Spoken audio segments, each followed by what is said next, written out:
I want to Yeah. introduce you to this young fellow I'm grooming, ladies and gentlemen. Welcome back to the Millionth show.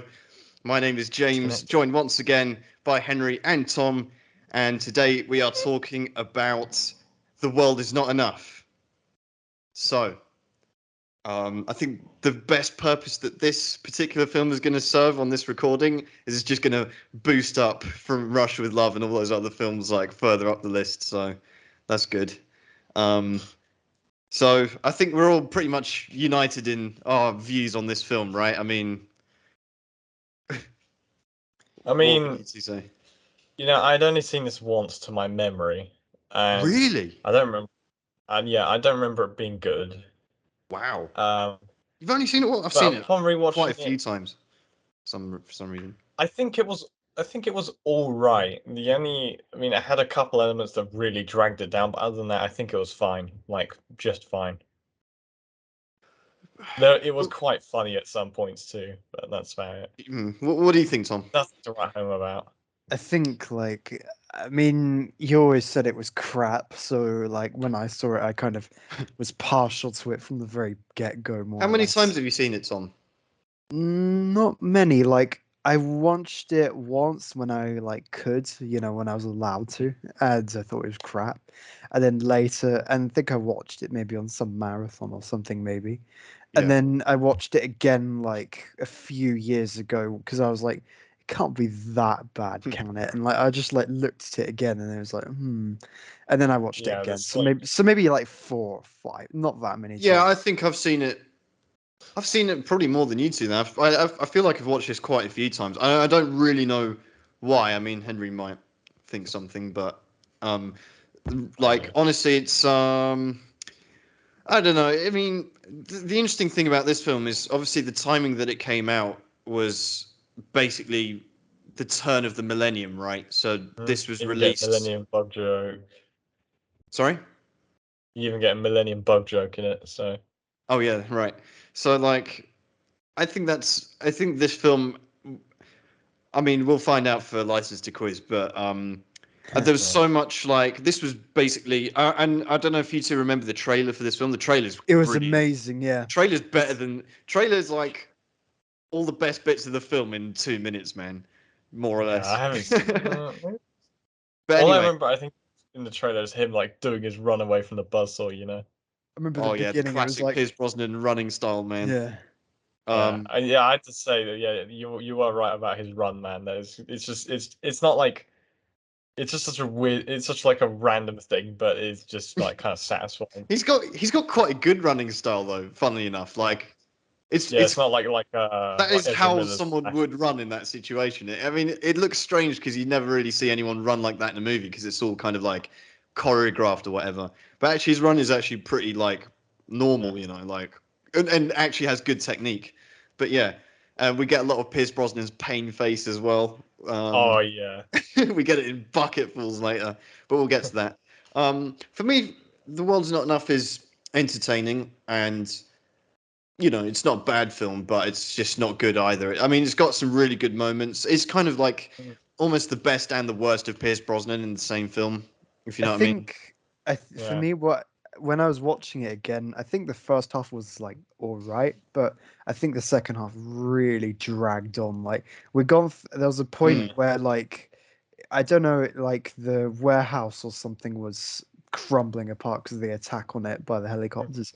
Yeah. And then I looked at it because I was like, oh yeah, it's over like pretty much almost. And then it was Oh, right. there was like 45 minutes left. I was like, can you just leave me Yeah. alone? It's too much. This didn't feel too long for me. I mean, it probably helped a lot that this is a relatively new experience for me anyway. So yeah, because I've forgotten it's quite an easy watch for me. I mean, how long is it? I'm just checking. Oh, 2 2 hours and 8 hours minutes. and 8 minutes. I Yeah. thought it was quicker than that. It doesn't feel very long to me. It kind of because it's a very straightforward, story basically. There's nothing like there's no B plot. There's really nothing. It's just like A to B to C, and then that's the film more or less. This does kind of feel like, this is like kind of Pierce Brosnan's equivalent to like For Your Eyes Only, if that makes sense. It's like Oh, it's a lot better than Furious Yeah, Only. I know that, but it's kind of like Yeah. every Bond has kind of had like a, apart from George Lazenby, obviously, they have like a film at one point where it's like they try to do like quite a bit of stuff, if that makes sense. Like they try to make it somewhat complex. I would, Uh, I don't know. I would compare this more to, I don't know. I can't really compare this to another Bond film, to be honest. It's just like, and let's get into it then. We can talk Yeah. about it. So we open up in Spain, of all places. Bond doesn't go to Spain very often, as far as I remember, Yeah. and it doesn't look very Spanish either. It's like I was surprised when I saw it. It was like I never remembered it being in Spain. I thought it was in Germany or something because it's like, oh, it's not very sunny there. So I'm like, okay. Yeah, Nevertheless, it's in the north of Spain, Bilbao. yeah, So yeah, that makes sense. yeah. Nevertheless, Bond is back with some, interesting eyewear. Oh Not yeah. for the last Yeah. time in this film, but yeah, I mean, it might be amusing one day just to rank the different specs that Bond sports during his films. From St. John Smythe's glasses to Yeah. these and various others. Timothy Dalton's memorable from The Living Oh Daylights. yeah. But anyway, Bond has these ones. And yeah, I mean, he's there. We get the Bond theme, which is nice. We get Bond theme quite a lot in this film, which Yeah. It is quite funny. He's like, oh, what's the world come to you if you can't trust a Swiss banker? Like right, right, right. it's, And anyway, yeah, I mean, there's like a little bit of action. He jumps out the window. But I'm kind of like, how on earth does that thing like carry his weight? But plot armor, I suppose. Maybe it's like another one of those devices. I don't know. he Well, rips he it off pulls it off the the blinds, man. It's like some rubber band, Oh, like I thought it was thing. like some Q-like equipment or something he was using. Yeah, But well, apparently not. yeah, no. But anyway, I mean, he gets out. The glasses are a gadget, obviously, and and yeah, and then we're in London all of a sudden, and M has a great line when she goes, I hate to pull you away from affairs of state, but yeah. it just relieves us from like the cringe that is, that money penny. Unfortunately, I mean, I don't want to like hate on her too much, but really, man, it's just pretty poor, like poorly written character, and and then yeah, shit goes down basically, more or less, an Yeah, Bond explosion. goes, oh, there's piss on my hands, like Yeah, I've never quite understood I've never paid attention to the film enough to really care about the chemistry behind that. But Henry, could you maybe sum it up for me? And well, Bond, this is a bit, yeah, he right? brings home the money, in a Yep. suitcase, and which is meant to pay something, and he realizes that when M has like when they're pouring like alcohol, and then he gets some ice to put in it, he realizes there's like some reaction happening on his thumb, and then he's Oh, is like, that residue from holding the yeah. suitcase? Well, Okay. no, no, so he actually, I'm I think he touches the notes, which is I'm what they're surprised. covered in. I'm surprised and disappointed a little that you didn't say salt corrosion, Henry. Huh. Yeah, salt corrosion.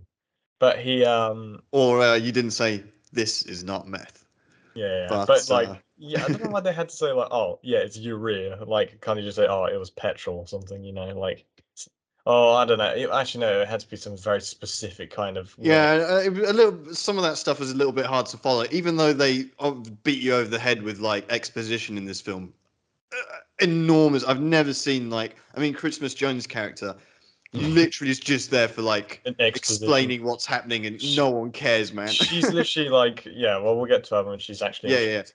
But anyway, I It's mean, like it reminds me the of the when, the the, the lapel pin, I think yeah, it it got is. replaced. I was kind of like, I've always been a bit lost with all that, but again, just because I don't care enough to really like bother understanding all of it. But yeah, anyway, so there's an explosion and Bond gets Q's boat because Q's now working next door to M's office, so Yeah, um, it's going up and in the world, we literally. get, I mean, what is a very iconic, Bond chase. To be Yeah, fair, the longest opening until No Time to Die. huh. Yeah, the Q boat. So that's pretty cool. I think this whole sequence, right? I mean, I think everyone kind of feels the same because Yeah, it's on the Thames and you yeah. can He see he like London. Yeah, he Oh, like drenches some people giving a guy a ticket, like oh cutting his yeah. car. I'm a real sucker for Bond in London, actually, because it never happens. But that's well, not quite his home, but um, it just never happens. You don't really see Bond, especially like having an action sequence in London. Obviously, for logistical reasons. I mean, first of all, it's like extremely hard to film anything in London, but Yeah. they pulled it off very nicely here. Like you said, Henry, those the guys clamping that guy's car get a good dousing, which surely raised a cheer in the cinemas at the time, Yeah. and probably ever since. Yeah, I mean, like I think I might have even clapped while watching it, man. It's just such a satisfying moment, isn't it? yeah, there's as well the bit where he goes down underneath like Oh yeah, he goes down underneath like the bridge or whatever, and like he's just doing his tie. adjusting his tie. Yeah, I mean, these are Yeah. and the little musical cue there. It's just it's light-hearted, It's a bit of Roger Moore in there, Yeah, It's yeah, very nice. exactly. But that, Um, that like harmonica tune at the end. that's right. Yeah. Um, and yeah, it all. Sorry, go on, Tom. Nothing. I didn't see. Oh well. Anyway, it culminates obviously with this random girl jumping on a hot air balloon and blowing herself The up, and sniper, Bond. Yeah, and Bond having quite a painful fall. Um, and Pierce Brosnan expressing his pain in various, unique ways. Yeah. And yeah, I mean that's basically it. And then we get onto the music, which Yeah, is performed by garbage. yeah. Yeah. Not much else to I say. mean, I don't know. It's not great, but it's not that bad. It's kind of like average in it. Like it's Yeah. atmospheric. You can say that, I suppose. I think it's all right. I remember when we had the VHS copy of it. Mhm. Because the audio quality on our TV Oh, was you weren't able to tell some of the lyrics out of it. yeah, Oh, and I really? think at one point they're meant to say like, Yeah, and yet I'm prepared, and yeah, then and you like thought it's it was just on the like thing it gibberish. sounded like oh yeah he bleh or something like that, and I was like okay, it was like this Yeah, song really is garbage.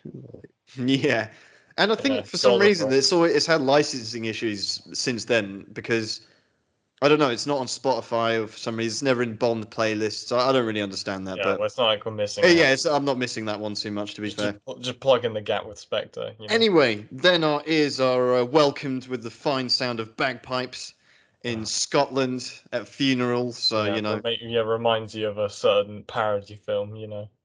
mm, and yes, and well, Bond shags the Doctor in Oh, true yeah, he never, Thunderbird style. yeah, M never, thinks, oh, maybe we should just assign him a male doctor instead. It was so Yeah, like cheesy, man. This is where like Pierce Brosnan unfortunately like falls down, man. It's just like it's almost parody level like yeah, dialogue, and I don't know. It's just yeah, like yeah, can't we just leave this in the '60s? But it's true. But like the worst part is, I don't know what it is, but in like the Brosnan era films, and I don't know, it's especially apparent in this one. It's like the mic picks up everything, like every sound of everyone's lips, man. It's like painful to hear. It's like they're right next to you making out, and it's just like I do not yeah. need to hear And there's also like a just terrible, man. Like with Moneypenny and the Doctor, like they have a little bit of back and forth, and you're just like, oh, just please don't, man. Yeah, I exactly. wish this Doctor was just not in this film. Just yeah, Bond's in a sling. We get it. Yeah, they That's could have just said, oh yeah, they could have just made like a passing joke about like, oh yeah, he like they don't need the scene with the doctor. They'll just be like, oh yeah, the doctor cleared him, and then it's just like, oh, how, I wonder how he did that. Like you don't have to, you can fill in the gaps. no, just be like, oh well, he'll be all right. Yeah, exactly. I'm just like, oh, this is awful to watch. I mean, it's good to see Bond actually suffer. Not good, but it's I Bond love suffering watching an it. So injury is something that he surely would experience every single time he goes out. But this is basically the first time we see him kind of, yeah, you know, not the um, last time he injures his shoulder in a film. yes, and it's done. Yeah, we get this a little better done later. But anyway, and then One this is last thing. just, Henry, it's really really funny that we watched this. This of all the films in the world, man, we watched this immediately after I finished Monster, um, because we see Renard's hologram, which is like the size of a car for some Yeah, reason. Um, just his head, which always freaked me out as a kid, to be honest. Yeah, And especially he looks like some random guy you could pull off the street in Bosnia or something, you know. well, yeah, I mean that is effectively what he is, right? And they're all like, "Oh yeah, this guy he can't feel pain." Blah blah He's an blah. anarchist, you know. He's really edgy. Yeah, that's right. I always found this bit a bit cringy and unrealistic, to be honest, because it's Yeah, like, and the doctor's walking in there. She's like, "Oh yeah, blah blah blah." And the yeah, bullet's gonna kill him one day. I'm professional. Take me seriously. And there's like and then this whole yeah. thing about the bullet, which just like moving on its own initiative instead of coming to a stop after it. Yeah, exactly. Like, Well, okay, now that I've gathered a little bit of knowledge on neurosurgery, Headshot. and according to Henry's sources, 90% of head wounds from a bullet aren't Fatal. 10% aren't fatal. Yeah. So what do you think of that, Tom?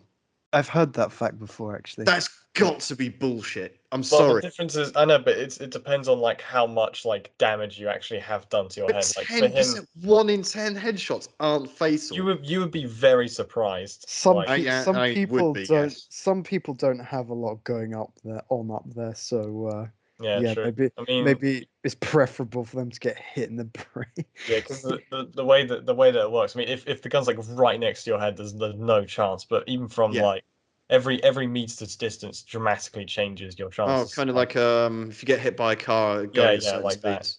It also depends on what type of bullet it is. And I suppose if you get surgery immediately, then yeah, and if it's like from a rifle or a pistol, like pistols but it are really bothers likely. it really bothers me the fact that Renard still has the bullet in his head. I mean, Yeah. effectively, you could probably kill him by putting a magnet next to his ear, right? So Well, yeah, it doesn't make sense either because like the bullet would probably be like causing infections constantly as well, like inside his head. So it's lead, exactly. And furthermore, I'm pretty sure later on in the film he's like in areas where there is electromagnetism present, and surely that fucks with like a, a, an actual bullet in your head, man. I mean, I don't know. And it's not even like the the entry point of the bullet is like healed or anything. It's more or less an open, tender looking wound, and it's just Yeah. like, yeah, this happened last week, by the way. and it's like he goes into mines where there's probably like, I don't know, asbestos and stuff like that, and then it's Yeah, exactly. I don't see how that makes him stronger. It just sounds like a massive hindrance, and It's just weird because I mean, okay, I mean, if we are generous and we assume, okay, yeah, it killed off the part of his brain that feels pain, all right, and all of his senses Does he apparently. just have leprosy then? Well, no, because leprosy is like your limbs start dropping off, right, and fingers and stuff. So like, I guess he's just numb to everything, kind of like. I don't know. It's always. I mean, it's a cool. I will say, what I will say is a pretty cool concept, and I've never seen it done anywhere else. So, I suppose fair play it's to cool that. in concept, but it comes out as like a really like I'm 14 and this is dark, sort of thing. Yeah, it's just like, oh, I mean, it was. I suppose it's all right. He's like his like favorite line saying, "I'm already dead," like. Yeah, man. Oh, we'll get to them. So anyway, then Bond pops over to Azerbaijan, and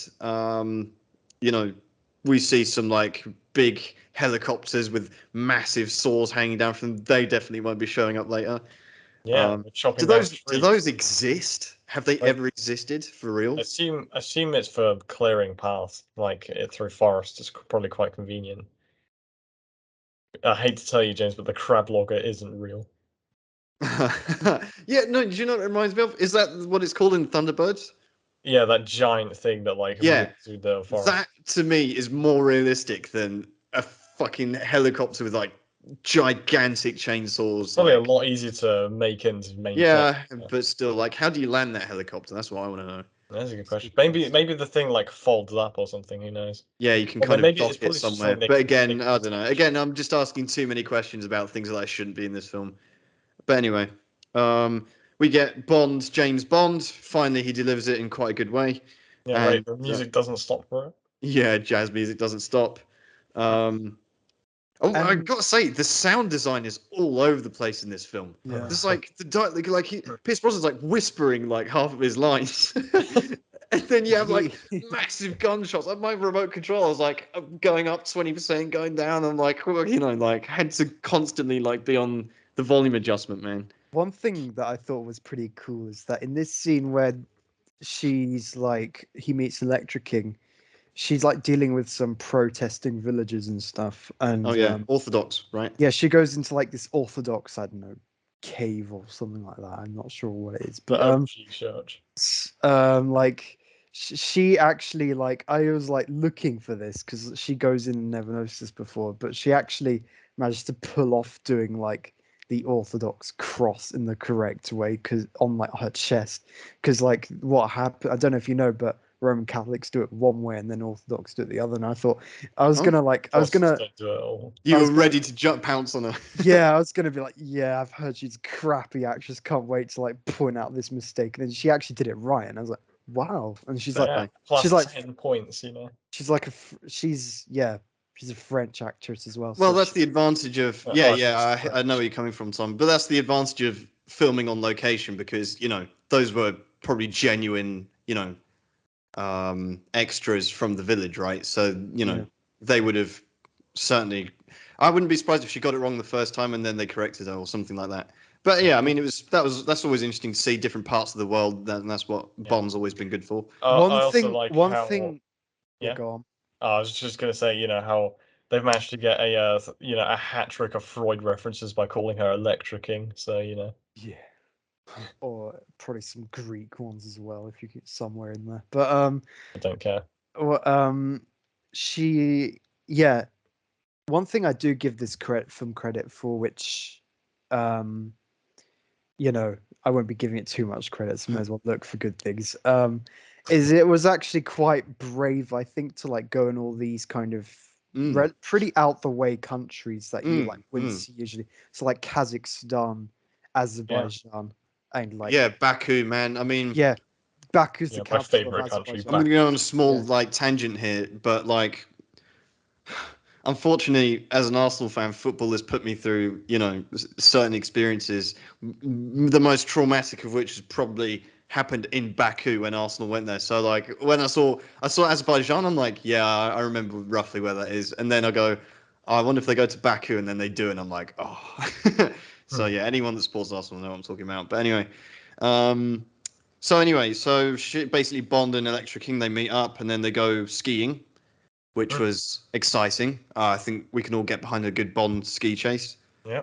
I don't think there really are any bad Bond ski chases. Well, apart from maybe Spectre, but yeah, That's just ridiculous. But even the thing is, even if it's a bad ski chase or if the action's boring, I thought the action was kind of boring in this, but for this chase. But even if you think that, you've got like the amazing scenery to look at regardless. exactly. So you I can't actually think I disagree with you though. I think one of the few strengths of this film is how good the action is. I actually No, I'm saying this particular action scene I don't like. No, this one was fine for me. I mean, again, it's a bit over the top because you've got another flying strange vehicle like flying Parahawks, like yeah. So I mean, it's cool. I mean, the funny thing watching this film as well, it's kind of preparing me for Die Another Day as well a little bit. So yeah, Yeah, I which is did going to be notice.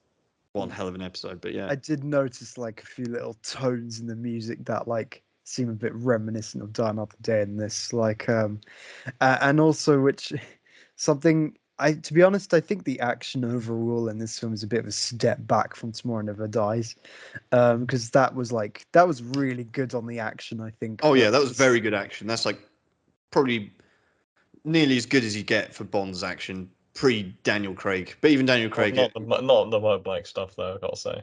yeah, not that, but everything else more or less. Yeah, all I the think would it be slow-mo fair to when say that Tomorrow Never Dies is the best display of Bond action scenes so far? You mean just the car chase, really?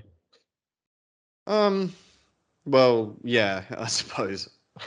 Yeah. Yeah, Let's not kid ourselves here. Well, no, actually, no. Also in the warehouse, in the printing press, that was pretty good. yeah, that was Yeah, all. I guess. And, Anyway, and the opening, damn. But anyway, okay, so then yeah, so they go on the ski chase, and oh, I totally skipped over Yeah, sorry, I totally skipped over when he meets John Cleese. Damn. Oh yeah. Sorry about that. You just glazed over Q's. Yeah, let's backtrack. Sorry, let's go back to Q. So yeah, man, this is obviously Desmond Llewellyn's final appearance in a Bond film Yeah, because just unfortunately right. he passed away shortly after filming, and Terrible. I But it's think good they at least kind of gave him a farewell unintentionally by doing this. no, And it it was was Yeah. like, intentional. I mean, I think everyone knew he was kind of. I mean, obviously he's still full of spirit and energy, which is obvious. You know, he carried that and displayed that in all of his, all literally every minute he was on the screen. He, you know, really. You look forward to seeing him. There was never too much. You know, he was always just the right amount. And Mm. you know, I mean, this is an opportunity for us to really pay tribute to Desmond Llewellyn because really what he brought to Bond is just so unique and so memorable and just and obviously the longest serving recurring character probably that we'll ever see in any Yeah. franchise, let alone Bond. Mm. So all the actors, all the Yeah, decades that he covered is just you And know all the Bond actors. exactly. It's I like mean, yeah. what privilege, man. 5. Yeah. Since 1964 was it when Goldfinger came out? He's been doing it. 1962. You from That's it. Russia with 63 for Russia with Love. Yeah, Yeah. yeah, yeah. I was gonna say. They're So incredible. yeah, and yeah, Took they a gave very him a really reputable nice sleep. send off here. Mhm, And it quite is, a and one. it just becomes even more emotional when you watch it back and you're like, damn, you know, like, you know, he got to say goodbye, and we got to say goodbye to him. So I think that is a very nice. Unfortunately, he hands it over to John Cleese, who is just, I suppose, probably he was at the peak of his powers back then after Yeah, 40 Towers and everything. yeah. The thing is, I can see. Well, I wasn't. He probably wasn't doing 40 Towers by that point, but He did Well, it, 40 Towers in the 70s, and then this no, no, was no. But I mean, he's still. I mean, he was probably still at the height of his powers in terms of his fame and stuff. I mean, you know, obviously 40 Towers and what's the other one? the other one. Uh, You know, but Monty Python. see, the Which, thing is I can kind like when I saw that, I was like, I can kind of understand why they picked John Cleese to oh yeah, be the next Q, but at the same time, it's like it just doesn't work in practice because I think it might yeah. just be the way that he It's just his the way he dialog's delivers his different. comedy. It's never really. I mean, I'm obviously more of an Alan Partridge peep show kind of guy, and there are plenty of other people who prefer 40 Towers, Monty Python, which is fine. I don't agree with that personally, but still. And like you said, Henry, I think on paper I can definitely see what they were trying to do, and it is what it is, you know. Like, but yeah, I mean, it just really didn't hit any of the right notes for me Yeah. as Q. So you know, Yeah, but at least the end is quite funny though, when he's just like, I've always tried to teach you two things: never let them see you bleed, and always have an escape plan. Goes and sound advice as well. it's a shame. Like I don't know. I always remember when I see him going like away in this film. Like he Mhm. died like very soon after that, more or less. And I don't know. It just feels kind of bit peak because I always thought I don't know. It would have been so nice if he like I don't know just lived for another 10, 20, whatever years, Yeah, and just got to live off like the fat of the land, like what he earned like over all those years as as a James Bond character. But well, I'm cut sure he short. did. You know, I mean, he's obviously someone that was always, you know, picks up the phone. Yeah, I'm in. You know, doesn't even need to read the script, signs it before he's read it, sort of guy. Um, and you know, I think I did read somewhere that he never really got paid properly, like a substantial amount like Russ. until So I want to say either Octopussy or License to Kill. yeah, One of those ones, I think. But I mean, he was in 17 Bond films, if I'm not mistaken. 18. I No, think there because were he a wasn't couple ones in where Live he and Let doesn't Die, appear, like Live and Let Die. Yeah, so it would have But been 17. But he is name checks, but still. So yeah, yeah, the that's that's character, the that's what I've got to say characters about Desmond involved in it. Llewellyn. Have you two got any more sentiments, or we could go back to bashing John Cleese? yeah. I don't think they'll ever properly replace the character like in the same. They might, but like it will never be up to the same degree as Desmond Llewellyn. No, they can't. I mean, Yeah, which Q is is why I'm effectively glad the way they go with Q after the John Cleese, because there's literally they had to go in a complete different direction. I think they did yeah, it. which is the right thing to do. for sure. And I think Hughes, to be fair, I think, especially Desmond Llewellyn, I think it would be fair to compare his relationship with Bond to like Alfred and Batman kind of thing, Yeah, a kind of. little bit. It's more like Jeremy Irons' relationship with Batman. That's right, yeah. But still, anyway. So anyway, back to the ski chase. Obviously, it reminded me of John Cleese because of the ridiculous bubble suit, whatever that is. The coat. Well, how did Bond know which way was up? Because that's kind of, I know that's like really important to, if you ever get in an avalanche. Look at us, millionth podcast, saving lives, man. Yeah. So if you ever get in an avalanche, the main thing is to like work out which way is up, and you can do that by spitting. So if you spit, and then gravity will show you where it lands, and then if you spit on yourself, then you've got to go the other way. So also, another helpful tip is you need to remember to be Bane by cupping your hands over your face, so you have Absolutely. a pocket of air. Go on, Henry. If you don't I have, know you want to. Yeah. Give us a little bang. I'll leave it for extras on Patreon. Oh, okay. That's for all those who actually want to go on high speed, very uncontrollable ski. Yeah, that's if you want to live. There's actually a couple of moments where Bond. I mean, he didn't do the spit thing, but he found his own way of finding the sky. But there is. I'll come back to it later. I'll mention it. But anyway, so then they Bond pops over to the casino as he does. Pierce Brosnan in his tux. Yeah, Valentine's Casino, right? Yep. So he's back. Robbie Coltrane again. Fantastic to see him on screen. He's just one of those great little Bond side characters that we love to see. I think I didn't get those. He's way too chummy with Bond after. That's what I was gonna say. Yeah, there's no reason or explanation given for this character arc. He's like flipping. It's because he's gone clean. He's a legitimate businessman now. He's not like some not stressing, dodgy. I guess, as much. Yeah, he's not some dodgy KGB guy. He's gone clean, man. He's got his casino. He's got his women. Why wouldn't you be happy, man? Oh, Bond, yeah, why not come in, mate? My knee's fine now. Forget about it. I don't know. It's not. Yeah, I'm not sure if it's all that due to that because there's plenty of legitimate businessmen who are not like chummy. But well, I don't know. But I think I bought it completely. I think it's just like I said, he's made peace with everything now. He's like, everything is good now. Yeah, Come in, Bond. He was having a good time. He's in a good mood. Yeah, to be honest, even if I didn't buy it, I don't really care because his acting is so good anyway. Yeah, so. Yeah. And obviously, we see another interesting choice of eyewear from Bond. The most bait, looking through people's dresses and stuff. So yeah. Oh wow, gonna waste that opportunity. I mean, he's literally walking around. There's some girl like bent over the bar, and he's like, "Oh yeah," So yeah, it's like it doesn't change the fact people can see where you're looking, Bond. Yeah, exactly. Yeah. And furthermore, you can see it's not like they're like what's the word?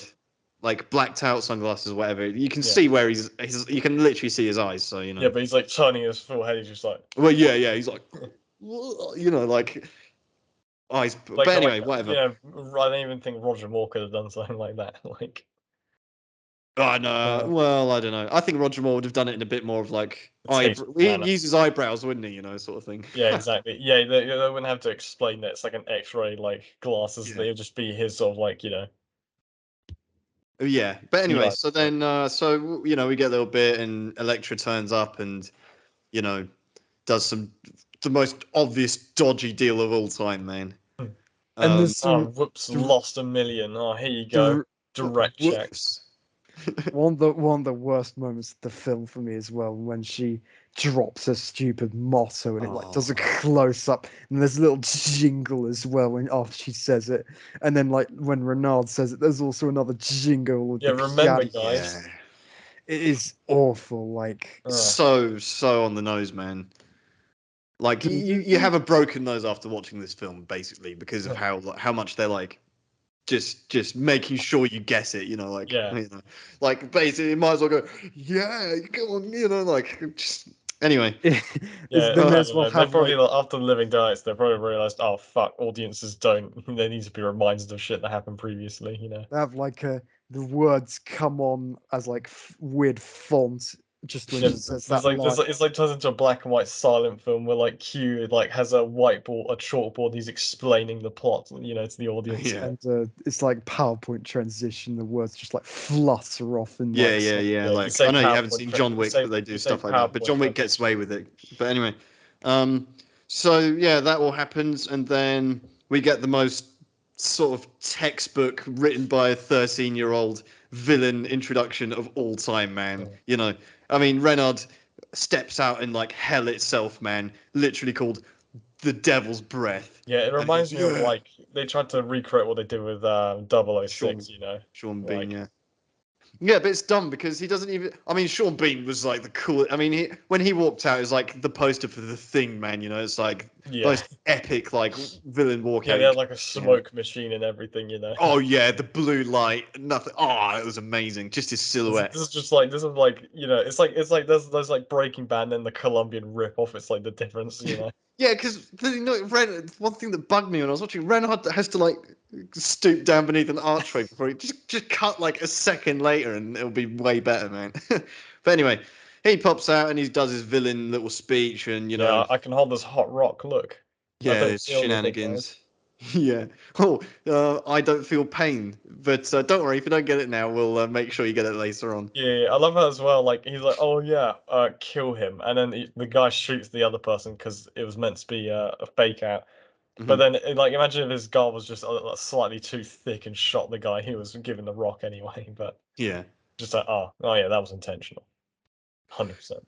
Anyway, so after that, Bond, sort of does a bit of spy work for once, and he ends up delivering. This is a really fun. This is a moment I didn't ever remember until watching it last night. I was like, oh, he gives a guy like he's like, oh, did you bring it? And he's like, of course. And he like opens the bag and he's like pulls out some trainers. He's like, amazing, nice one, thanks, man. Yeah, And all the other and the he guys thinks behind he's him are fucked, nodding. They're like, yeah, nice crepes, man. yeah, like he thinks he's fucked, and then they look at, then they actually that was what they needed, and he's like, yeah, right.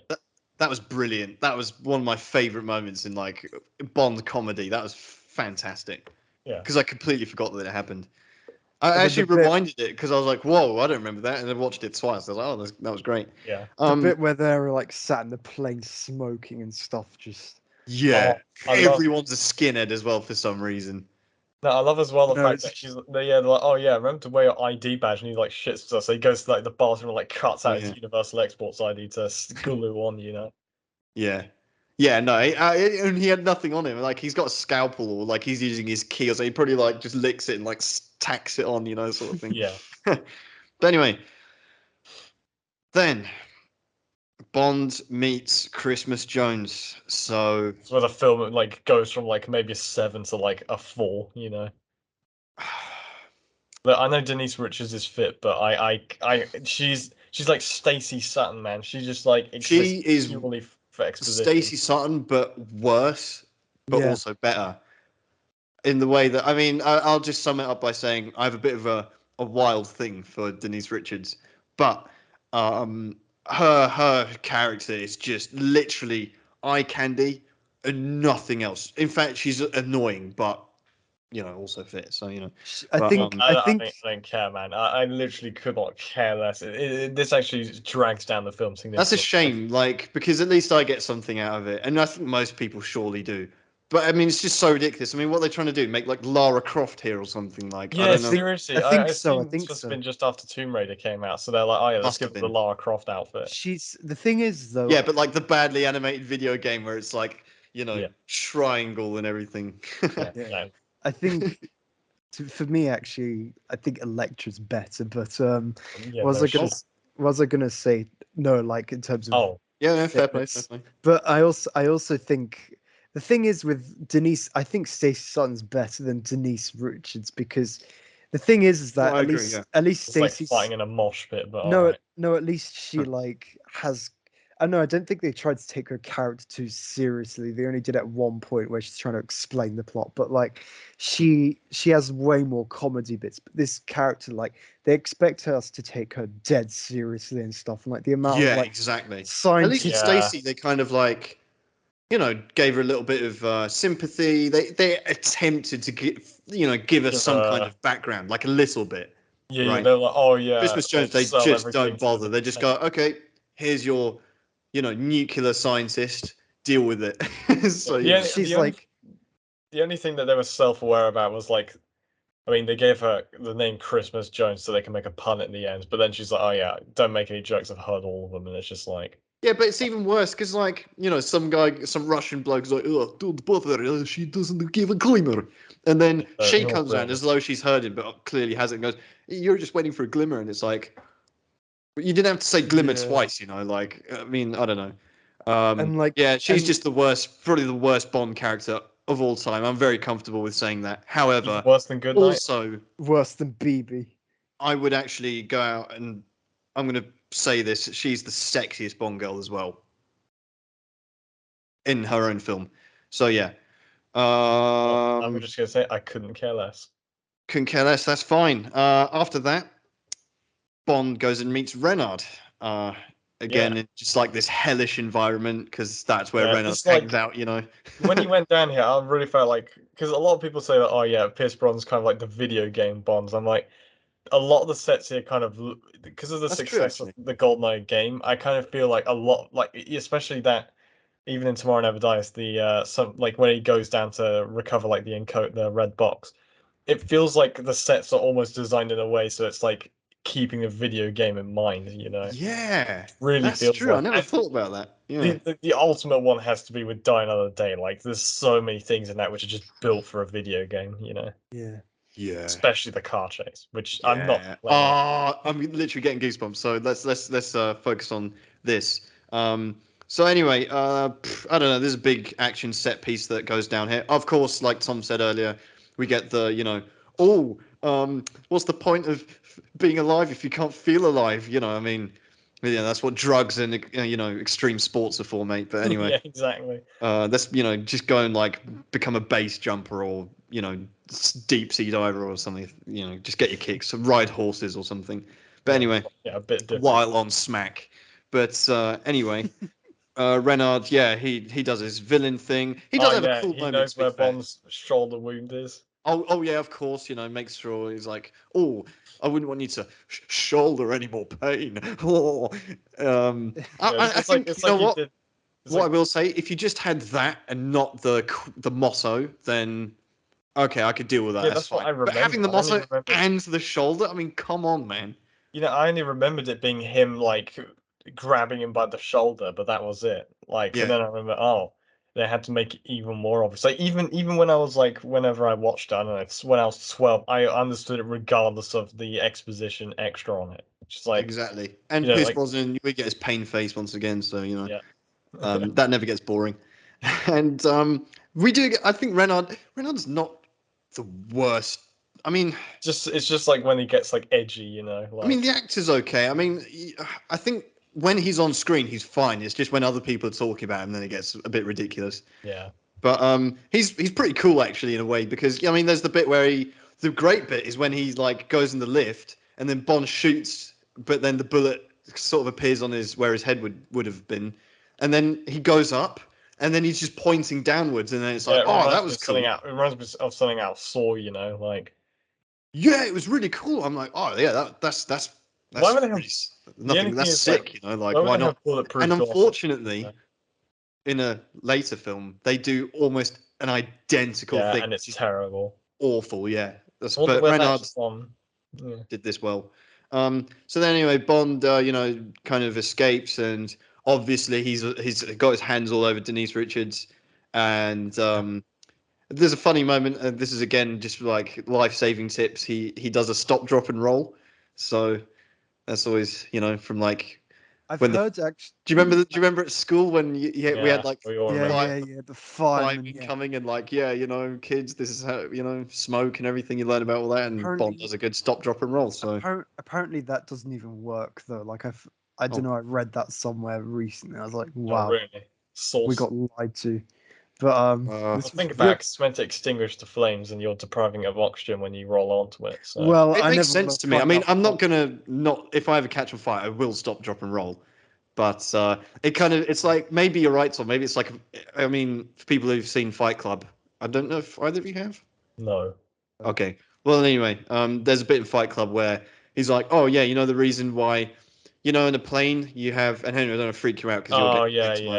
Is this? It's like, oh yeah, you lean forward, so then it basically breaks your neck when you on Yeah, impact. that's actually a load of bullshit when people And say oxygen like just gives you like a high basically, so you don't panic. Is that true or not? no. There's just I've heard it's just some bullshit people spread around to sound smart, like Oh. oh, actually the real reason they're gonna out to get you. And I think the middle of the plane was said to be like the safest part or something like that. I don't Yeah. remember. Remember this in booking your seat, ladies and gentlemen. Yeah. So Yeah. anyway, have a safe flight tomorrow, Henry. Yeah, remember to And remember to bring extra parachutes for both of you. yep. And then we get Bond. I just don't know why they felt the need to do this, but it's like, oh, it's just the most cringe. And of course, Christmas Jones is delivering. She's like, oh, who are you? The name's Bond. Bang, in like an American accent as well. Yeah. And then Yeah. shoots up. And then the music, James Bond. Like, I mean, Yeah, we it's- already heard it, man. Like, you did it fine earlier. You don't like why are you on this mission to like ruin Bond, James Bond? But yeah. oh, and Like, to be fair, he Robbie fucked Coltrane with has a great like, oh Bond, James Bond. Like that was funny. yeah, no, like Brosnan fucked with Bond's James Bond, like Daniel Craig's films fucked with the gun barrel, like Yeah. Yeah, and they also tried to fuck with Bond, James Bond, but never mind. Yeah. We'll get there. So anyway, Bond and Christmas escape in a pretty cool fashion. To be fair, if you ignore the dialogue, if you watch this scene, if they just remove the dialogue, it'd be actually pretty cool. just watch this film on mute and it's all right. Yeah, and or maybe in an alternative language if that's available to you. And Yeah. then, can we talk about Pierce Brosnan's Russian as well? His Russian accent. He just has to improvise a Russian accent, which is quite funny. It's like the Look, least convincing thing ever, but he's like, It whatever. was a terrible Russian accent, but I can appreciate that he actually spoke some Russian to them. So Yeah, I was like, whoa, nice one, man. I That's heard what saves it. That's literally the Noth- only thing that saves it. anything wrong that he might have done with that, like, was completely overshadowed by flipping Christmas Jones trying to speak Russian as Well, like it was like does she? she does like she's like Oh. blah blah blah in Kleski, and it's like it's clear she just was told that like 5 seconds before they had to Yeah. shoot, and it's like Yeah, she said it like repeated it twice, right? You got it? Okay, good. Roll. Yeah, sucks. I didn't even. Yeah, okay. So anyway, so then they pop over to this pipeline, Mhm. and Yeah, because he'd already said to Electra like, "Oh, you're with Renard, aren't you?" And she says, "No, I'm not." And then he goes back to the pipeline. Like, oh, and obviously make sure he, for the third time we have to hear that stupid motto. And he's again like, I don't know why he says it in the way he does. Like, oh, but can't you? Doesn't it feel alive if you don't feel alive? Like, like what are you doing, mate? Like like you're a better actor than this. Yeah, Come on. yeah, seriously, I was just like, yeah, cut. Anyway, so then Bond and Christmas Jones go and defuse this sort of bomb It was and quite a cool fake their death. scene, I think. Sorry. It was quite a cool scene, I think, when they're doing that. Oh, It's like yeah. through a tunnel, they're trying to connect them both. No, I it's think it's cool. like- I think again, Christmas Jones sort of ruins it, but Yeah, 'cause otherwise, I it's was a thinking cool of it. concept for sure. And M watching the whole thing, and then she gets sort of abducted as well. But Yeah, luckily, yeah. Bond's like mates don't get killed, so that's Yeah, that's he's like, important. oh, hang on a minute, half the plutonium and there's bombs missing. Yeah. What about that chap? I forgot his name. Charles. Charles. Yeah, he's there, but he like pops out for a piss or something. So like he Well, avoids no, the. because they're like, oh yeah, What? clear the room because this is an emergency. No. What happens is like basically everyone but him and M and whatever goes, and then like the thing is she has more bodyguards around her than him. So when it comes to like a standoff, like both pointing guns at each other, there's like 2 or 3 of them pointing guns at him, and he's like there in the corner, like doesn't know which one to point at. So like he's Wait, basically is there a just popped out. standoff like that though? Because I'm pretty sure. there is for like a quick second. No, but There's a short- I'm pretty sure Electric King's guys just shoot everyone except him. Right? They shoot. They I shoot. don't think Charles is in the room. He is in the room, but they don't shoot him for some reason. He must have had his gun out or something. But like you So do what did see, they do with him? They just dropped him off at the airport and I think they just kidnapped him. like left, held him at gunpoint, and then he late. Yeah. So I Oh, know it's a bit weird, but and I think it's quite clever so stupid.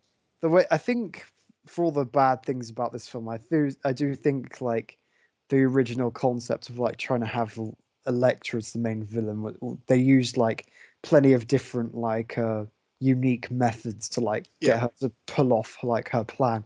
And I think like the way she like manipulated M into going there is like pretty clever and like Yeah.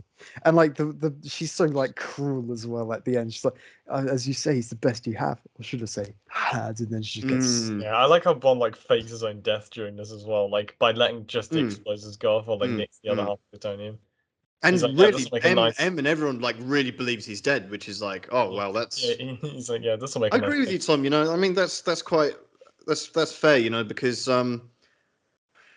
you know, for the shortcomings of this film, the obvious shortcomings, you have to appreciate, like I said with Renard, and you're right with Electric King. Like it's, I like they tried to do something different with the sort of dynamic of the villain and all that stuff. And what is interesting is up until this point, Bond literally doesn't have a clue what's going on. You know, he's really like clutching at straws, basically. Yeah, because he's like, oh, they don't have enough like plutonium to make a nuclear bomb, so like, what they're gonna do with it?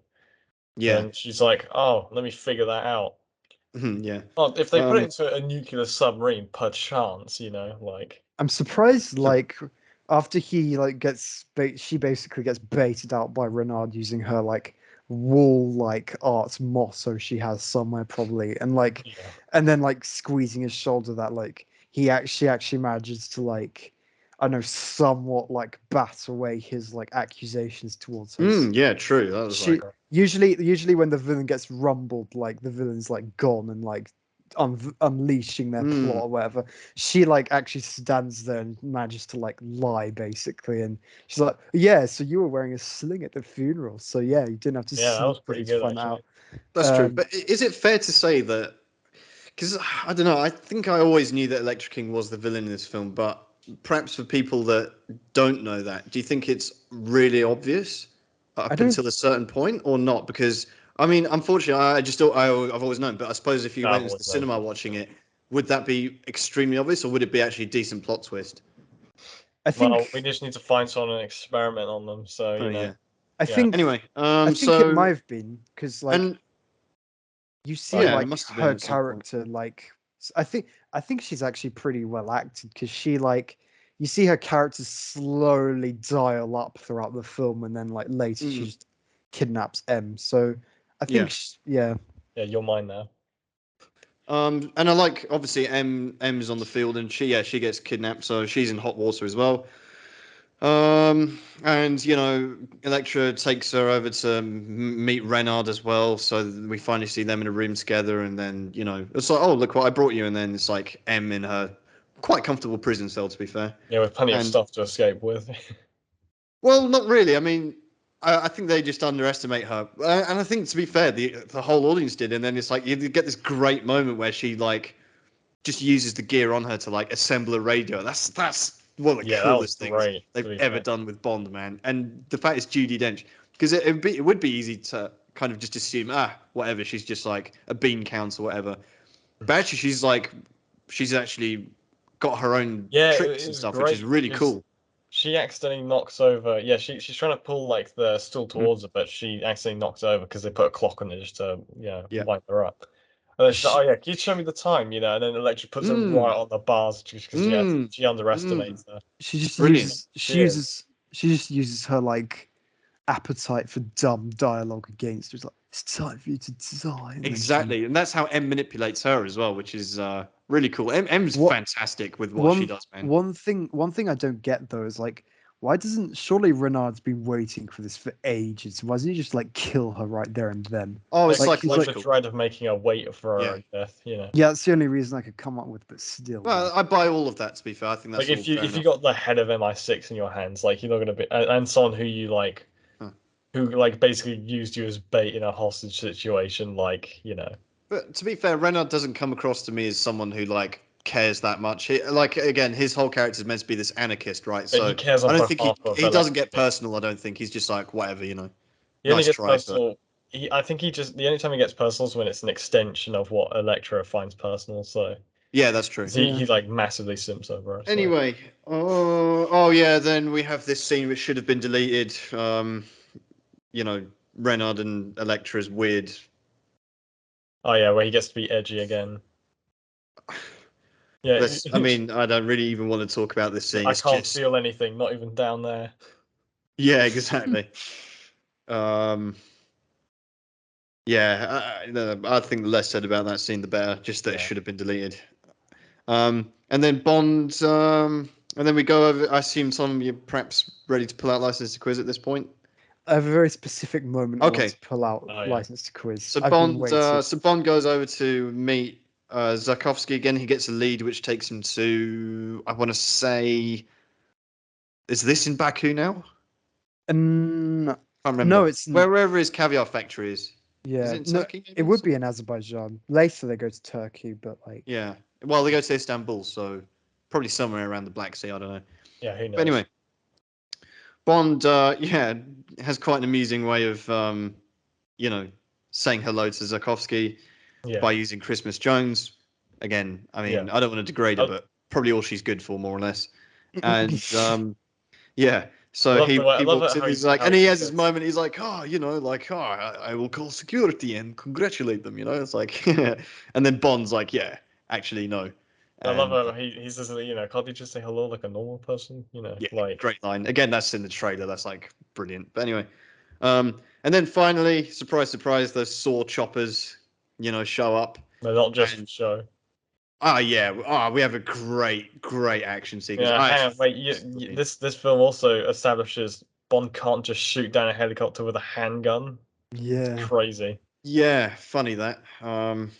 He's very creative. I mean, the way he dispatches. Why would that be feasible, right? I mean, come on. Yeah, but when he's standing still as well, he's not a moving vehicle. But anyway, I like. Certainly not a moving vehicle. On water either. I mean, come on. From a lower much lower level as well. Having just failed his accuracy test as well. But anyway.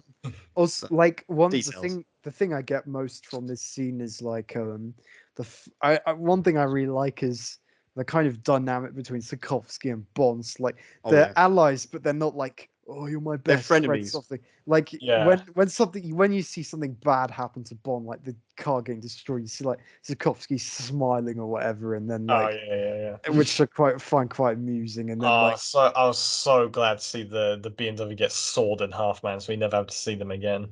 Oh, come on, that's not fair. I don't know. I just never liked Bond's BMWs. This one's the best of them all, but it's still this. But you would not drive this one. It's a nice car. I agree, it's not. I think it's. I'd take it over having no car, to be fair. I think it's the fact it has like a soft top roof or something like that. I really don't. Yeah, I think it does. Really don't like that. I don't know. I like this car, but again, I think it's really cool what they do with it. Yeah, they got the rockets on it, to be fair. Oh yeah, I mean it's laden with gadgets, and it has a really cool seeing a car slice in half isn't something you see every day. So it's quite funny. Very satisfying. Q's not going to be happy with this. And I like how it's just very satisfying to me how symmetrically they do it as well. It's like because that's very satisfying. How is he ever going to explain that to Q as well? Like it's just quite funny. Yeah. I like how chill Bond is about it as well. Like he sees the sword going into the boot, just like I have to get out now, and it's like doesn't like freak out or jump or anything. It's like okay, and then Bond does his high hands, and he's a crowbar to. I mean, I will say they have some really cool shots, like just framing wise, of Bond running away from the sword. I mean, sparks flying out, but they have like a few moments in the mine as well with the explosions in the paragliders and things. There's some really quite decent cinematography, to be fair. But again, it's just like that can all be seen in the trailer, basically. So I think there's another amusing moment. A moment I laughed at out loud, actually. I think when Bond, one of the henchmen is not henchman, one of the guys there, he's just running away. And then Bond opens up a trapdoor, and the guy falls into it underneath him, and he doesn't even notice. So I thought that really got me. That was funny. Yeah. I think that was like a reprisal from License to Kill, maybe. That was a lot darker when You know when Sharky opens it. Oh on- yeah, well that was fucked up. And I- This is just funny. So, Yeah, just I like think- let's just watch this guy get eaten alive. There's also a moment where Bond like jumps over something and like he lands on like this really unexpected Oh, yeah. place, and he like does a belly flop onto it. And he's like, ah, or whatever. Yeah, it's he just, fully I don't know, eats it makes shit, it more man. human. I think the best part, well, the second best part of the scene is where he dispatches of that helicopter in a really clever way by letting the gas off and then using a flare gun to set the gas on fire to blow up the helicopter, which is Yeah. very creative. Mhm. Yeah, actually relatively accurate way to a plausible way to take down a chopper. But anyway, I like the different ways that Bond takes down choppers, man. I mean, we got one in From Russia with Love. I mean, so it's like it's a trope that's actually been around for a long time. yeah, shot was the cool. guy's hand. So And then you've got A View to a Kill, which is awesome. Probably the best one. And then you got some. Yeah. Also, The Spy Who Loved Me. yeah, with just Spy a Love? missile though. Oh yeah, yeah, that was cool. I suppose Tomorrow Never Dies. Obviously, that was. I mean, I think we disagree on that, but I think it's cool. Yeah, Well, apart from the final frame, but yeah, and Yeah. and then obviously this one is also cool. So surely the next one's going to be great, right, guys? yeah, Yeah. So then, yes, and then obviously Bond, and Zukovsky's drowning in his own caviar, and yeah. Bond's He fucking with gets it with his he gets stick. the So info out of him. yeah, But that was very amusing. I as love well. like he's like, oh well, this we've still got four. Like it's like something that's like I don't know. Like at least we've got four walls, and a ceiling, and then like the whole thing falls apart. So yeah, the Oh yeah. insurance company will never believe this. Oh yeah. I That's actually, brilliant. I actually lolled at that, man. Like, The set design for that is so impressive. I have to say, like, shout out. Oh, I do want to mention the director's name because it's unfair if we don't name check them. A chap called Michael Apted. So this is the only Bond film he directed. So yeah, they always seem to have yes, like one-off directors half the time. but the set direction here is phenomenal, man. Like really brilliant. And like you said, Henry, it has a great payoff at the end. So that's something we can all get behind. Hmm. So then Bond goes to Istanbul, and I'm reading this very slowly in case Tom's waiting for a cue, but I guess not right now. So I have a very I specific like what you moment. did I'll there. keep going. Okay, Yeah. just remember to stop me. But anyway, then we get Bond, Pierce Brosnan's pain face in like the ultimate fashion. So Yeah, because they're yes, actually just torturing him. yes, with this strange sex chair. So Just gonna break his neck, yeah, so yeah, some 50 Shades shit going on here. But before we go into that scene in depth, Okay, yes. it's my turn to torture you with my questions for License to Yeah. Poison. I want to play a game. Yeah, how many So, times does Brosnan do the pain face? Yeah, come on, Henry. Let's Yeah. audio listeners are having fun now. I'm so glad like my camera's off. For this. This is where we'll get exposed for your lower teeth. Yeah, that's right. Jeremy Right. Clarkson, watch out. Go on, So, Tom, fire away. so, as per usual, what was the budget of this film? I'm gonna say $150 million. By the way, do you want the one for the last film or Yeah, Maybe I like having the last It's one. about for that. 100 million, wasn't it? 111 million? Yeah, I'm gonna go 150. Yeah. I'll go with 130. All right, final answers 150, 130. Yeah, Yeah. they can't have put that much into this. Henry's closer, and he's pretty close actually. So it was 135 million. I would have said Uh, 140 They went as lower well. this but- time. Yeah. Well, actually, no, they went higher, but still. No, I was gonna say 140, but I thought I'd just bump it up a bit. But like, yeah, I mean, you can tell they really threw a lot of money at this film, so that's why I thought it'd be bigger. But okay. Yeah, all that caviar that Valentin Zukovsky has. That's right. But that brings us to the box office. And the previous film was 333 million. I'm going to go with 341 million. I'm gonna go 500 million. Final answers 500 and 341 million. Yes. Yes. Henry's much closer, so actually it was 100 million, like. I don't know what was happening with that guess, but No, I'll explain my thinking. 500 million, right? So GoldenEye and Tomorrow Never Dies were very successful, and the build up to this film being like the turn of the millennium Bond film, I just thought, yeah, like I think a lot of people would have seen this. So what was the box office then? $361,832,400. Okay. You got the cents there too. Did you round it? Unfortunately. Okay, but still, I mean, yeah, I mean, obviously that's still extremely successful, but I thought perhaps it would have gone even further. But okay, 2-0 is what it is. So far, 2-0 to Henry. So I did a little bit of research outside this film, but it's not too much, I don't think. The What was- scoreline in That's like- Baku final between Arsenal and Chelsea, perhaps that'd be nice. No, somewhat more like- neutral. What was the top speed of Bond's Q-boat in the beginning, which he used? Oh, how fast it In- actually went, or what the actual top speed? In of- what Top, metric? top speed it was capable of in miles per hour. Oof. Ooh, I'm gonna say Tough with water 120. vehicles. 120. I reckon it could go pretty quick. And we're talking on water, right, Tom? Yeah. Not through Top like the speed. random restaurants and back alleys in Yeah, London. I'll say 140 maybe. Okay. 140 miles an hour. Yeah, I say 120. Final answer is 120, 140 miles an hour. Well, you're both quite far off, actually. But James is closer. Oh, I see. It Needed was that. actually 70 miles an hour. So Yeah, you still pretty quick. you really overestimated, like, because it has a lot of water resistance. It has to meet. Yeah, Like, yeah, it's quite hard to guess with those because it's like, is he trying to break the warp speed record? And but it has like little rocket boosters on the end to like. yeah, fire it's like, off, how much so- does that help him? Yeah, going on land and stuff. So that's It's 2-1. like the Batmobile, which does 350 miles an hour in the 60s. Just speed up the footage. Yeah. Yeah. Goodness. But like, all right. So, in an effort to avoid James's almost battleship style guessing at my questions in the film, I did pick on something that was quite hard to see in the film, but was there.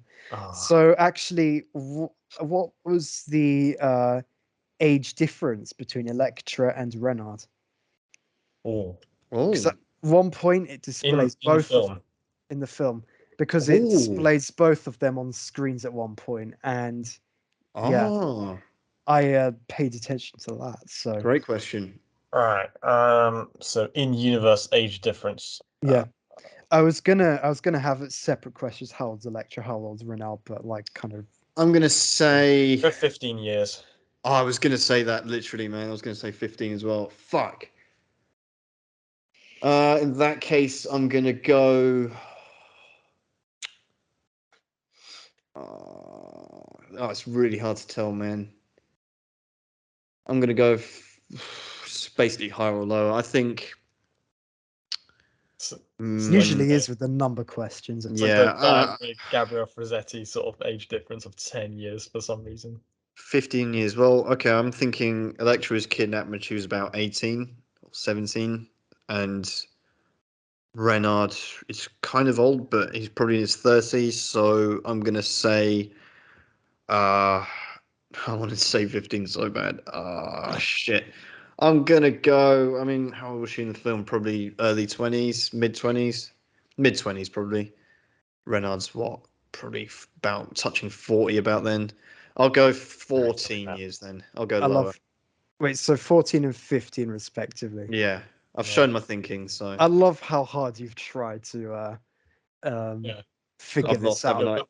I? But James is actually closer. So, but you're actually surprisingly like a bit far off. Actually, it's only 9 years difference. Okay. So What were their ages? Electra is 28 in the film, and Renard is 37. So Oh, meant okay. to I be just at thought least- she was really young then, Sophie Marceau then.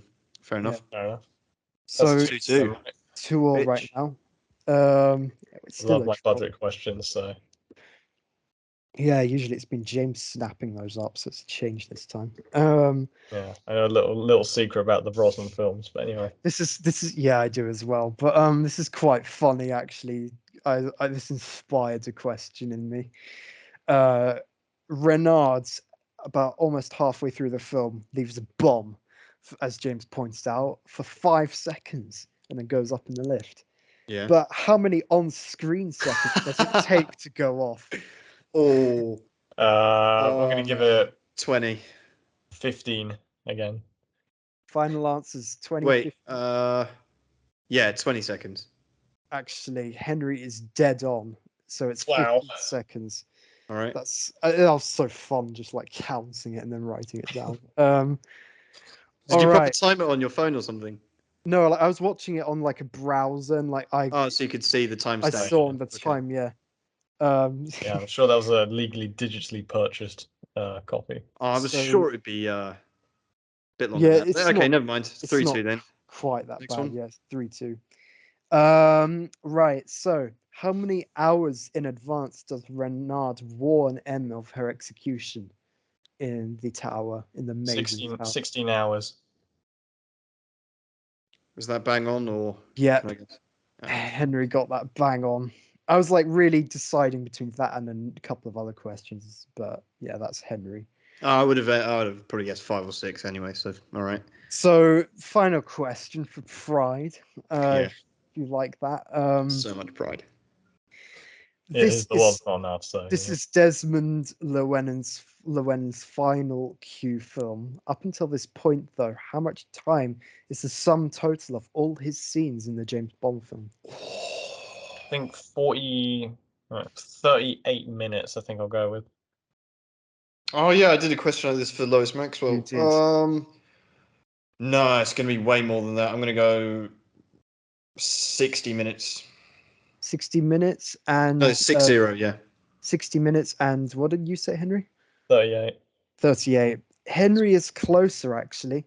What? Yeah, it's surprising because the one for Moneypenny was like 59 minutes, but for Desmond Llewellyn's Q, it's 44 minutes and 47 seconds. So, Even in License to Kill? yeah, like more or less. So, It just goes to show how much of a presence he has that he Yeah. extends and far I beyond did the screen time.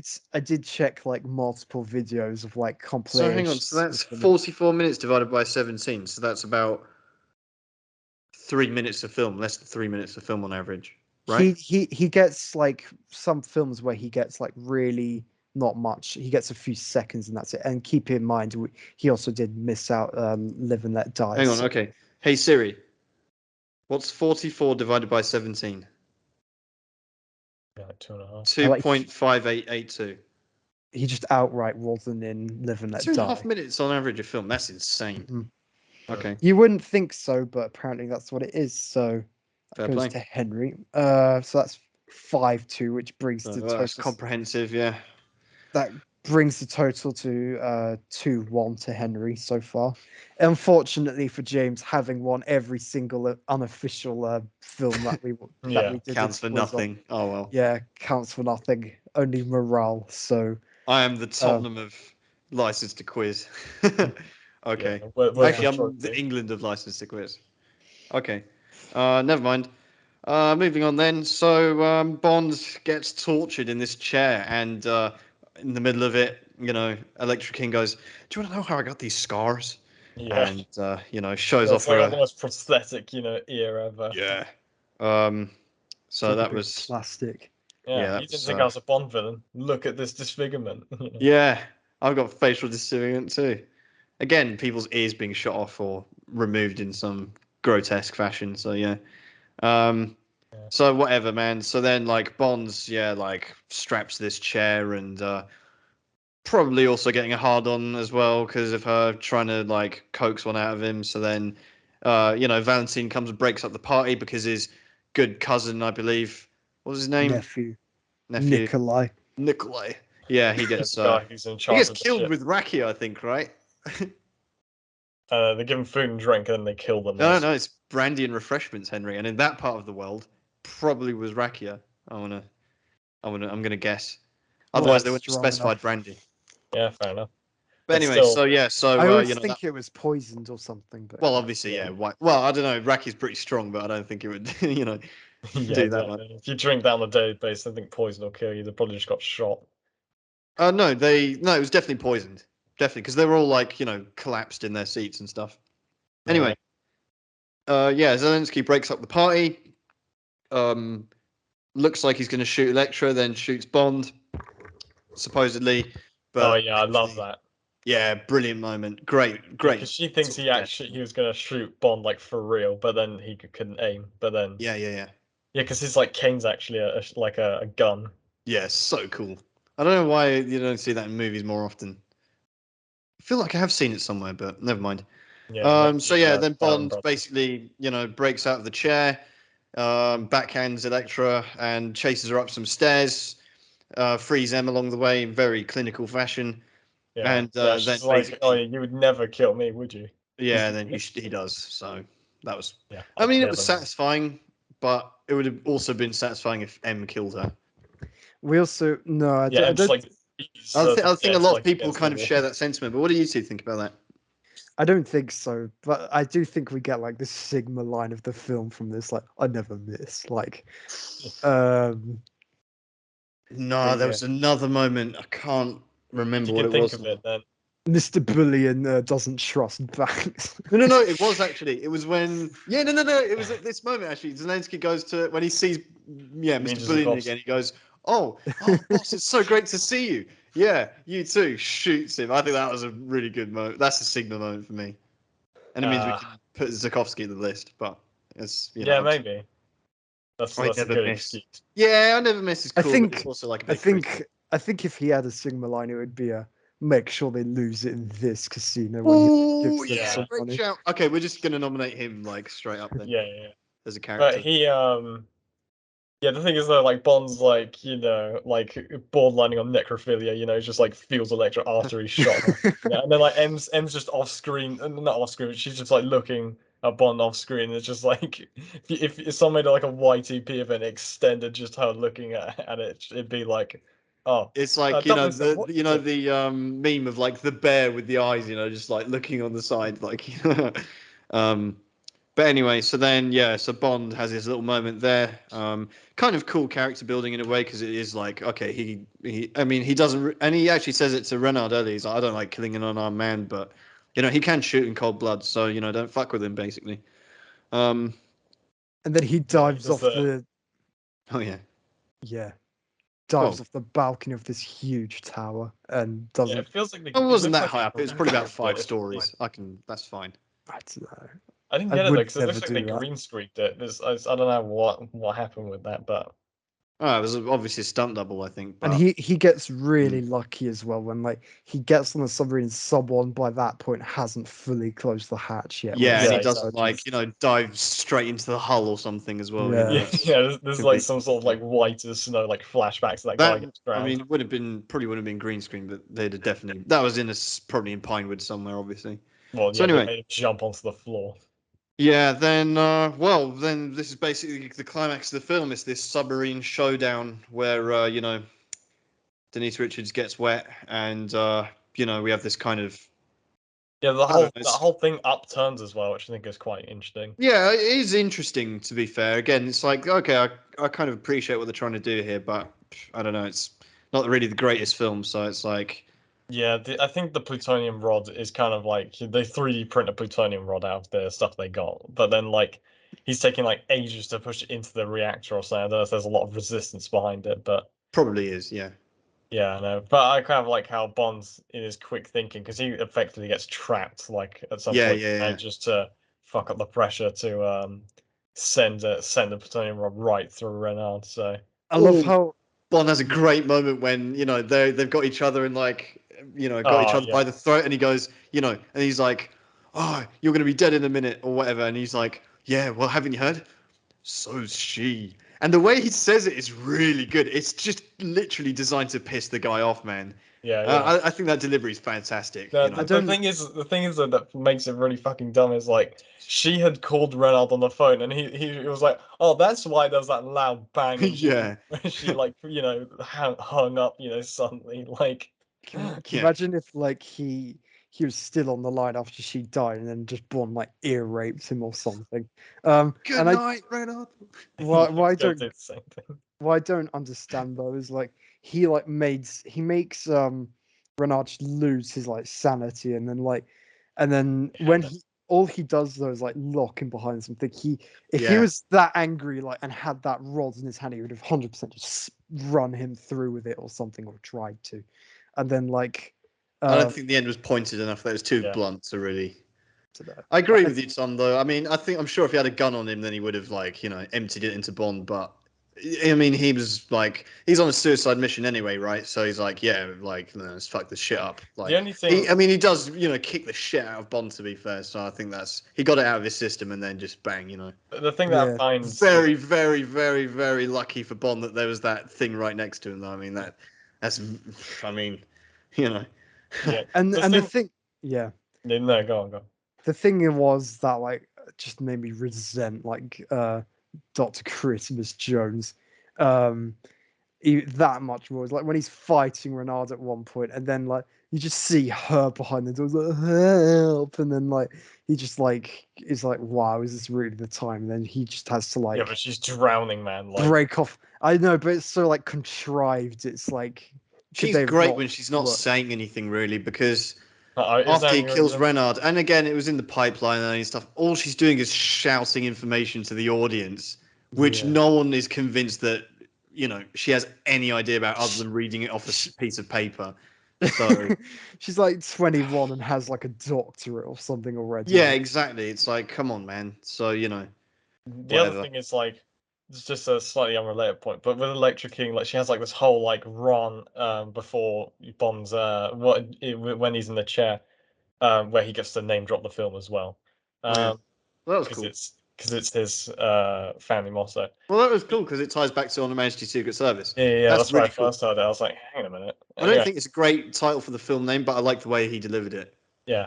But when she's like, oh yeah, the whole world will know my name. I'm like, I don't think they will, because you're meant to cover up the fact this is meant to be an accident by the Russian Navy or something.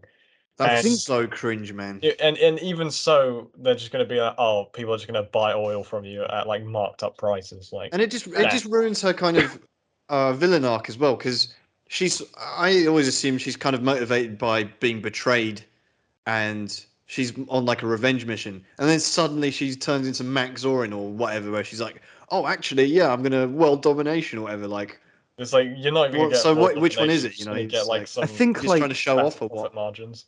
I think the main thing for her is revenge first and Hmm. foremost. But like I think the money is like something she just realized she could massively benefit off along the way, and she's like, yeah, I'll dig into that a bit, and then like Yeah, but it's not like she's um, short of a few quid in the first place, Yeah, right? the She's things I didn't get as well. She's just like, oh greedy. yeah, by the way, my father stole the empire from my mum, and it's just like, yeah, but you're going to explain that? Like, She's Yeah, like exactly. Yeah, they don't even bother. It's like, oh, yeah, this is my family's legacy and my grandfather. It's like, I think and your mum as well, right? Or not? I don't know. well I think is maybe I your was dad looking really your dad? Is it when I Renat? when I was when I was looking maybe into it a bit too much, and I know she's like from the Caucasus somewhere presumably, and she sounds like From where? low Sorry. the Of course, Caucasus, like it's- Armenia, Azerbaijan, Georgia, and like Well, I don't one know. of, She's got quite a French accent, so. yeah, but she's meant to be playing someone else. The Well, actress, yeah, and her dad's like as English as the Mary Rose as well. yeah, yeah. So So that's it's what I was like Louis thinking. Jourdan, you know, like Maybe yeah, typical. a Oh yeah, gangster. Goldfinger's English, and yeah, okay. maybe she was like half English, half something else from there, and then That's not true. she's just like massively like nationalist from that part of the world. So that's where she's like, oh, the glory of my people, and that's why she's like building the pipe. No, I don't even buy that. I mean, She does she avoid goes through, building. yeah, she goes through the motions early with the villagers, but I don't really. She doesn't. She's certainly not someone who practices that, religion. Let alone, you know. I don't really think so. I think it would have been far better if they just focused on like the revenge story, and she's got Uh, money anyway, so I don't think that really Yeah. makes a big yeah, but difference. if they had focused on the revenge story, she would just shot him as soon as she picked her up. So, Hmm. and also Mm, they need something for Bonds to, like save the world. I don't know. I don't know. Well, anyway, so then, yeah, the film wraps up in similar but worse fashion to Moonraker. Where, Yeah, like I say, Henry, the entire payoff for Christmas is Jones' character is for him to make one failed joke and then another one, which is I mean, okay, but it's not really the We way you also- want to we close a also- Bond film, is it? We also It actually skipped was quite funny, you know. I thought We Christian don't have Bale to spicy. even That was repeat quite it, funny, to to be be honest. fair. We But also not in that context. You could do that in The Rock, maybe, but not in this. This is We the also- thing, right? Were you gonna say, Tom? We also skipped over like some of the cringiest lines in the film where it's like, Yeah, we don't need and to. so remember. this is the end. No, this is the beginning. And then like there's another one. It's like, Yeah, it exactly. runs through my veins thicker than blood. And then it's just these are the things I remember most about this film. The thing is as well, like at the very end, you know, when they're like, oh, they're doing the class thing. Oh, let's track down where Bond is. I wonder what he's doing. And Yeah. like they Yeah, never and he Max seems it looks surprised. like it's just him in his bed. Like this would be a lot funny if it's just him crying himself to sleep or something. I'm not But then- sure. I'm not sure what position they were in when they found that initial heat scan as well. Yeah, well, I don't get it as well because it's like M's like, shocked. It'd be It's like oh. Will in the Betweeners. Maybe he's doing that, you know. But The thing gets like M's like, oh, I'm so shocked he's doing this again for like the 100th time we found him doing this. It's just like, wow. I don't know. Does Bond burn every file they keep on him or something? Like, The one thing I also noticed is the terrible CGI'd like fireworks in the background. Like yeah. when they're just sat there chilling and it's like they're filming like a Rolex advert or something, man. I've already like zoned out of the film by this point. So I didn't Oh even- yeah, I'm just like end it now, you know. But Yeah. yeah, and obviously John Cleese does his bit to contribute to that, and Only yeah, I for mean, the Millennium Bug, you know. yeah, yeah. I mean, the line itself isn't. I mean, the closing line is like. I mean, it It's is funny, horrible. but Fuck that. do you not? Do you not like? I mean, out of context, it's funny, right? No, I just wanted to shoot myself. Honestly, it's like imagine if you show like I heard like a story of someone showing this to someone they fancied at a cinema because it was the latest Bond film, and they literally said, "I'm sorry" after like the film ended. Really? Yeah, Wow. Damn. It's like the joke is like so expected and so like What low film would tip. you? Okay, let's say. I just want to ask you this now, right? We can finish up with this shitty film. Sorry, Tom. Were you just going to say one more thing? The joke is just reminds me of like Penguin bar level humor. It's just that predictable when you find out her name's yeah, Christmas and it's like, oh Wait, wow. Penguin. yeah, like a Penguin bars, bar, remember? you Like know, they always like- had those crappy jokes. Oh, huh, yeah. Oh All yeah, right. I was thinking about Christmas Batman was for some too- reason. Well, for some reason, I'm always thinking about Batman. Do you remember the Jared? Well, quick little question then before we move on to the rankings. So you're on a date, like a first date with a girl, or like second or third date, and you go to the cinema, and you can choose which Bond film you're going to watch with her. Which one would you choose? And you Goldfinger. really like this girl. You want to, it's like, what do you think? Which one would you go Goldfinger, take because to? there's a scene that ages really well in it. Which one? Goldfinger. Yeah. What could you? The man with the golden gun. Fuck. uh, Um, I would say, Just go straight in, Go- License to Kill. You know. I think yeah. I think Something maybe you need to know Gold. I about me. think maybe Goldeneye because that has like a really feel good ending. So like, Ooh, good Yeah, but answer. the amount of like banging in that film, like Oh no, Uh, Tom, that's a great answer. To be fair, because that leaves you with the best send off of any Bond film. I'm just gonna go in with Skyfall easy. gonna go- Yeah, I'm gonna- I want to say Skyfall was my first thought as I was asking the question. But also, what about On Her Majesty's Secret Service? No, nah. that's depressed. It's like a foreshadowing. Yeah, but it's a tearjerker, so it's like I like don't. Titanic, or something. Girls love that. Yeah, it's a candidate, but it's not my first choice. If we have any female listeners, yeah, good one. Let us know what do you think? Like, what Bond film would be like? Oh, if a guy showed you a Bond film and then you go, oh, this guy's decent actually. Yeah. I think I'm gonna show you. I'm gonna show you a real Bond film. Puts on Never Say Never Again. Definitely. Yeah. I got the wrong. I thought this was Casino Royale. It says in the name. No, you show the David Niven Casino Royale and you go, yeah. So you see that bit when he's in Scotland? That's how loyal I am. Yeah, exactly. Definitely Die Another Day. I think would be the most Yeah, tasteful. Bond. that's the true litmus test of can you have fun or not. True. Well, we'll find out next week. But before then, let's crack on with the rankings. So, go ahead, Henry. I mean, Unless you want me to do it, I can do it. But well, we've still got the same Bond rankings at the moment. So for the I'm going to actor, get them we've up on got- my phone so I can read them with you. Actually, this is Yeah. finally. Why have we not done this? So, yeah, exactly. So number 1, we've got Sean Connery. Number 2, Timothy Dalton. Number 3, Roger Moore. Number 4, Pierce Brosnan. Number 5, George Lazenby. So, are we moving Pierce Brosnan anywhere here? No. Fourth. No, I think that's still fair. Yeah, I'm not complaining. I'm not anything, Tom. No, not at all. Let's just skip you reading out all the Bond girls and put Denise Richards bottom. Even below Right. BB and Goodnight. Yes. I don't think she's as bad as like BB, man. Like BB. Oh yeah, BB's kind of underage, man. All right. BB's like it's a testament like when like the film has her get slapped and it's like, oh, okay. Like, all right, yeah, all right. hell? Well, yeah, and she's like hot as fuck. So yeah, all right. Above BB, below Goodnight. Yeah. Yeah. Yeah, at least Goodnight has like some funny moments. Yeah. Yeah, I suppose. Okay. It's funny. I can see you live editing the document. Yeah, exactly. Well, oops. So yeah, above Goodnight. No, sorry, below No, Goodnight. below Goodnight. Yeah, this is Do you want me to big do it? pain. Yeah, I'm trying. I'll do it while you read out the Yeah, villains. Go on. You can do it. Anyway, now for villains, see where Renard goes on this list. Well, Number it's one, Renard and Electra King. We'll band them together, I right? thought we were just gonna have Electric King. he might. Yeah, Renard Well, might. no, be yeah. the no, hench. no, no, no, no, no, no, no, no, no, no. It has to be both of them. Renard's Right. basically her dirty work guy. Yeah, but he's kind of billed as the main villain until you find out she is. So it's Yeah, kind of like right. Orlov. You know, we usually band them together. That's why as well. And they're both kind of equal footing, I think, more or less. So you know. Yeah, all right. Well, anyway. So number 1, Max Zorin. Number 2, Blofeld Donald Pleasance. Number 3, Goldfinger. Number 4, Blofeld Telly Savalas. Number 5, 006. Number 6, Fran Sanchez. Number 7, Hugo Drax. Number 8, Elliot Carver. Number 9, Scaramanga. Number 10, Kamal Khan and Orlov. Number 11, Dr. Kananga. Number 12, Dr. No.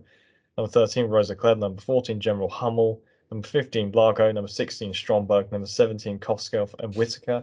Number 18, Christatos. Number 19, Largo and Blofeld from Never Say Never Again. And number 20, Blofeld Charles Gray. You know, I had a moment there. I completely forgot who General Hummel was. Yeah. All right. So, what do you guys think? Where should we put, you know, I Electric think King and Renard? I think those two go around Rosa Klebb. Yeah. I Like think below Rosa Klebb, maybe, maybe. yeah. She's Because I like you said, Tom. I appreciate what they're trying to do with them, but it just doesn't really. and they have In a better film, they dialogue, could've- I think, that get The that. Yeah, dialogue yeah, is yeah. so Mainly cringe. dialogue. Yeah. This is the problem with like the 90s Bond films. I feel like they thought they were so cool they couldn't age badly. Like Yeah. that's a lot. Well, that's the problem with symptom some of '90s action films in general, I think. But Yeah. yeah. Okay. Well, below Rosa Klebb, we all agreed with that.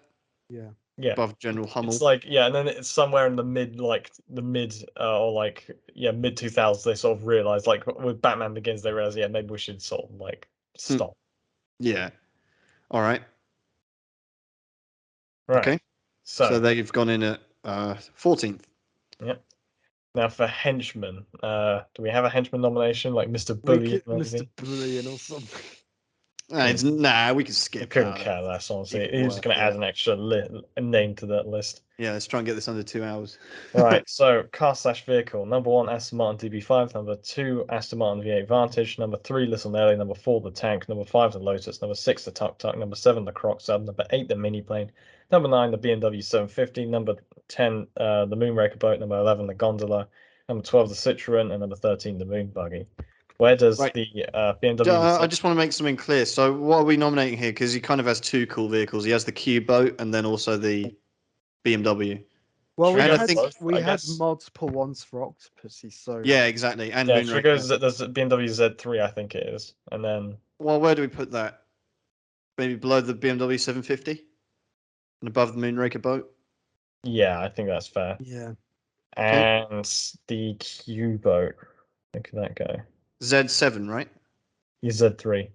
Z3. Q boat is pretty cool, but Below the mini plane? Or maybe no. I think above the below. Z3. Maybe it is pretty cool. It is really good actually, but I don't think it's as good as BMW 750. So I'd put it between the two BMWs. Really, I think it's a bit better than that because it has like really cool moments and stuff like that, and there's lots of gadgets and. Yeah, but the car park chase is awesome, man. So you know. Yeah. Oh no, I was thinking of a completely different vehicle. Yeah, never mind. Okay, so we'll pop it in the key boat, the second key boat, really. Okay.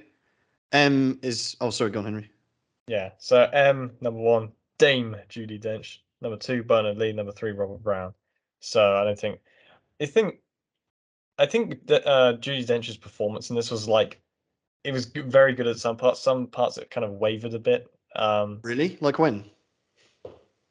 What was it? Because there's a lot of this film's like already slipping out of my mind, but um, I don't know. Maybe this feels like kind of like Amanda Waller in like The Suicide Squad because there's nothing wrong that she did. I think it's just the fact that the way that the film was written, it kind of knocks her down a couple of pegs, but then she brings herself back up. So I I don't know. think She does make some questionable decisions throughout this film. So Okay. I think one thing that's cool. I don't know if you both noticed, but the fact in the Scottish HQ for MI6 they actually have a portrait of Bernard Leesem on the wall, which you see a couple of times, which I thought was a nice reference. nice to know. Well, I don't think that the M rankers are ever going to change here. So, Q is still Desmond Llewellyn. Should we save John Cleese for when he's actually solo Q? No, I think we could just get him out of the way because Die Another Day will be a longer episode than this. So It's not even really a question. just put John Cleese. Yeah. Clown. All right. Money Penny, not really changing. Number 1, Lois Maxwell. Number 2, Caroline Bliss. Number 3, Samantha Bond. Keep it like that. Do we have an? Oh yeah, of course. Of Ally course. / Felix Leiter. Does Valentine go up because of this film? Yes. Definitely. Q and Sharky. Is he better than Q and Sharky? Hell yeah, man. He should go below Below VJ and above. Oh, we'll read them out first and then just read out Alright, the top so this will half. be fun. Up until Valentine, so then we can. Yeah, okay, so we've got number 1, Draco and Campbell, number 2, Tiger, number 3, VJ, number 4, Coral and Lighter, number 5, Q and Sharky, number 6, Colombo, and number 7, Valentine Zhukovsky. I'd I'd actually have put him fourth below VJ, above Crawl and Lighter. I'd put them I'd put them behind Quarrel because Quarrel is, but I'm not. I don't feel too strongly about it either way. Like, I think Quarrel had. The thing is, they both have very heroic sacrifices, don't they? So like, True, but Sokovsky saves Bond's life, like directly, whereas Quarrel, He's just unfortunately killed off. yeah, he's like collateral damage almost. So Yeah, the thing is as well, like, I mean, it's the thing that Quarrel couldn't really help, but it's just the fact that Valentine has like he has a lot of stuff that elevates him, like the yeah, like casino empire he runs. The fact he's Yeah. like obviously a and better he's got 2 movies, so he's got a bit more. He's like a recurring character that you're glad to see, not like Brad Whitaker or whatever. or Jack So White. yeah, so yeah, well, I mean, below VJ, is that fair? I Yeah, I guess we think gotta so. have something good about this film, so it may as well. Yeah, there are. This film isn't like well, we are going to terrible. do the opening, so. Yeah. But anyway, yeah, go on, Henry. What's next? Right, so the gadgets. Totally don't know. So what are we actually going to nominate for the gadget this time? X-ray It doesn't really glasses. have a main gadget. We can maybe skip this one. Yeah, because then it would just make it longer. Yeah, I Then just we want to can. get the runtime down. Yeah, exactly. All right, so the theme song. All right, let's just read the bottom half. So number 10, Tomorrow Never Dies. Number 11, The Man with the Golden Gun. Number 12, For Your Eyes Only. Number 13, Never Say Never Again. Number 14, Thunderball. Number 15, Nobody Does It Better. Number 16, Moonraker. Number 17, Diamonds Are Forever. Number 18, From Russia with Love. And number 19, All Time High. I think it goes just below all-time high. Is that at the bottom? Ooh, no, I think it goes above all time, but below From Russia with Love. That's what I was saying. Below, Oh, okay. above Oh, okay. all-time high. Did I Okay. say below? I forgot. Yeah, I Yeah, think you did. Oh, Yeah. yeah, because yeah, I was no. like, All right. all I right, think. yeah, Yep. one's not enough.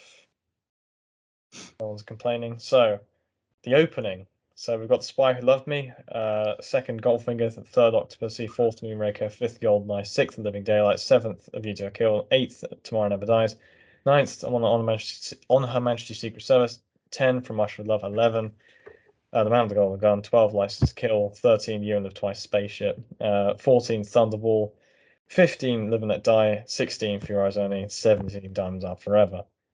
Where are we placing this opening? This thing is pretty good. I think good. It goes fourth below Moonraker. Whoa, Wow. whoa! I wasn't expecting that. Wow. Why did you say that, Tom? What do you think? That's too high or too low? I think Yeah, it's yeah, like, high, this is high. around Tomorrow Never Dies. Because it's sort in of London. territory. Well, it has like lots of. I know it's very entertaining for like a.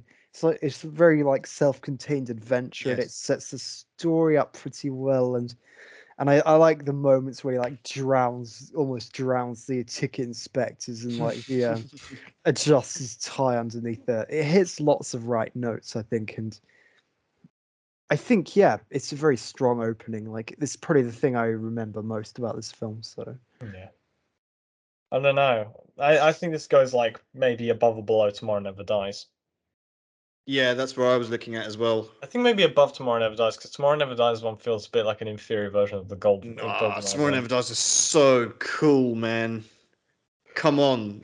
He's like flying a fighter jet, has an AK and everything. Like, I am a bit of a sucker. It feels for that very stuff. similar to the GoldenEye one. That's the thing. Yeah, but that's why GoldenEye's above it. Yeah. I mean, it's still definitely think going below View to. I'm pretty comfortable with if it goes 7th, 8th, or 9th. So View to Kill, Tomorrow Never Dies, and My Secret Service. It can go anywhere there, whatever you two are happy with. Yeah, Tomorrow Secret Service is a very good opening as well. To be honest. yeah. I honestly think that should be higher. It was like 8th or something, wasn't it? So Yeah, but I mean, listen. The thing with this list is all of these are amazing, right?